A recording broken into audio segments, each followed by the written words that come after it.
High Winds Gun Club was built between 1922 and 1924. It was used as a hunting lodge up until 1968, when the government acquired the property to form Assateague Island National Seashore. The owners are granted 25-year rights to the property, which expired in 1993. High Winds Gun Club was originally named Riddle Club after Samuel Riddle, but later changed to High Winds.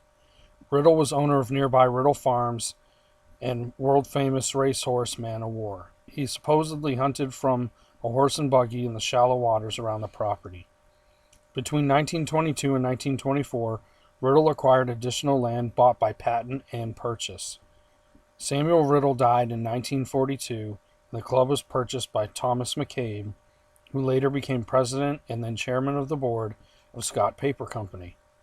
Thomas McCabe was well known and was friends with President Richard Nixon.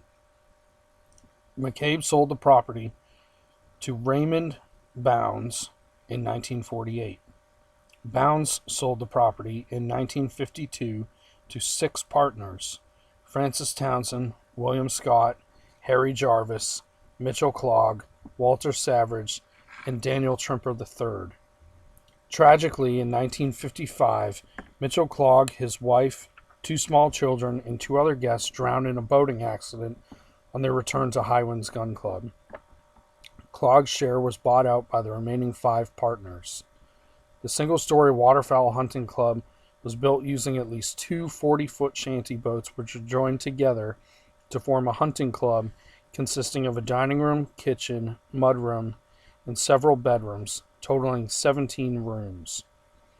About the same time, an octagonal living room was built on the west side of the northernmost shanty boat. The club contains a total area of 2,320 square feet. This lodge contains 9 bedrooms, a living room, dining room, kitchen, pantry, 2 storage rooms, plus the octagon-shaped clubroom. The club used a battery for electricity and an in-ground cistern to store water. During the filming of this, the lodge was surrounded by heavy vegetation. The interior of the lodge is in very poor condition, and much of it was collapsing. I could only make it part way into the house before it became impassable. The walk to High Winds can be done only in waders and in low tide, as the old dams are broken and leaving no access via the old road. Of all the hunting lodges still left on the islands, High Winds was one of the most scenic and one of our favorites. Come join us as we go inside High Winds and explore to see what's still left.